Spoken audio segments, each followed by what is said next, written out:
Hi, I'm Daniel Loney. I'm the Research Director at the Texas Real Estate Research Center at Texas A&M University. The Consumer Expenditure Survey is the most comprehensive data set that we have that tracks the spending habits of American households. It covers everything that people spend their money on, from transportation, food, housing, entertainment, tobacco, alcohol, and it gives us a picture of household budgets and where that money goes. The data in the Consumer Expenditure Survey comes out once a year, and there's a lot of stability over time. Households tend to spend about the same amount of their income on housing or transportation or food, but there are some subtle changes. The research that I just completed documents how housing expenditures go up and down depending upon what's happening in the economy, how food spending stays pretty constant, and how we spend less over time on transportation. So this research is not really looking at the cause and effect of a lot of these changes in spending. What it's doing is a first attempt to document where that money went. Later stages of the research will focus on what caused changes in those different components. The only time I touch on a cause event in this study is when I talk about housing. So the Consumer Expenditure Survey looks at all categories of spending, but the three that I focused on are the largest components. So housing is actually the biggest chunk of money. That's where people's budgets go. It's about a third of all spending. Now it varies from place to place and from household to household. The second largest component is transportation, and then the third largest is food. You can think about those as three essentials, and so that's what the article focuses on. Since we're a real estate research center, I wanted to pay attention to how spending differs by different types of households when it comes to their home. So when we compare different types of households, those that own their home and have a mortgage, those that don't have a mortgage but own their home, and then those that rent either a home or apartment, we see some pretty big differences in their spending. So first of all, households that are paying a mortgage spend more of their budget on housing overall than households that don't have a mortgage. Now that makes sense. When it comes to renters, they tend to pay a little bit more, a higher share of their income on housing. That's mainly because renters tend on average to have lower incomes than people who own homes. And that means they spend a higher proportion of their income on their house in the form of rent. There always tends to be a trade-off when it comes to data sets. Sometimes we'll have higher frequency data, but it means we have less detail. And there's a similar story when it comes to geography. We can get more detailed data for the nation as a whole, but when it comes to smaller geographies, we tend to get less data. Now, the Consumer Expenditure Survey has been around for a long time. Less than 10 years ago, the Bureau of Labor Statistics started collecting data that lets us compare some states to each other. Now, because of sample sizes, only the 4 largest states provide data. Texas is one of those, fortunately. So that lets us compare Texas to the nation overall. The primary reason why I wanted to look at consumer spending is, in my focus on commercial real estate, retail is a big piece. And if we think about the money that people spend toward housing or toward transportation or food, all those other categories left over fall into other retail buckets. You could be buying clothing, you could be buying electronics, etc. And so if we see what Texans spend on the essentials, that gives us an idea of how much money they have left over that can support other types of retail. Now, when we compare Texans to Americans overall, we see that Texans are actually spending a little bit more of their budget on essentials than the average American.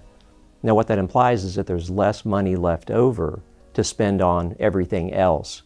The difference isn't that great when you look at the average Texan or the average American, but when we compare by income levels, lowest income Texans have to spend a much larger share of their budget on the essentials than the lowest income Americans. And at the other end of the income spectrum, the highest income Texans spend a much lower percentage of their income on the essentials than the highest income Americans. So from a retail standpoint, those high income households in Texas can deliver a big bang for the buck when it comes to total spending and driving retail. And it's a fact that Texas does have more retail square footage per person than the nation overall. There's not just one audience for this type of research. I do mention in the article that real estate professionals could use this in their market analysis. If you're a realtor or if you're a developer, It's probably of interest to know that depending on the income levels, Texans may be spending more or less on different retail components. Grocery stores are one of the strongest categories in retail right now, and we can see that spending over time on food has been pretty consistent. So that should give you some confidence that grocery-anchored retail centers are going to continue to be a great investment. For other people, for households, for instance, or maybe for their elected officials, they might be paying attention to how Texans differ from Americans. In Texas, we like to feel that we're special, that we have a lot of economic opportunity in the state. And we know that's not always the case for every individual. Some people are more fortunate than others. What the data does show is that lower income Texans are spending more of their budget on the essentials. And so that means there's less left over to spend on other things, whether it's entertainment or healthcare or whatever that might be. On the other hand, high-income Texans do have more left over than the average American or the high-income American, which means that retailers can find Texas a really attractive market. There's a lot of cash out there that can go toward those non-essential retail items. And we've heard the story for a while that retail was dead. Well, actually, retail is not dead. Retail is one of the best performing assets in terms of the return. And we see that people still want to go to the mall. They still want to go to brick and mortar stores. And actually the most successful retailers are those that combine brick and mortar with online retailing. So looking at consumer spending is just a first step at better understanding the retail real estate market in Texas. There's some next steps for this research. I really only focused on the big categories. We can dig deeper into this and learn more about specific spending components. Now, one thing that's not in the article that is of interest is that new products show up over time. So in 2007, a pretty important thing happened in terms of consumer spending. The smartphone was rolled out. And so that consumer expenditure data actually tracks this over time. Now, nationally, this is kind of a back-of-the-envelope calculation.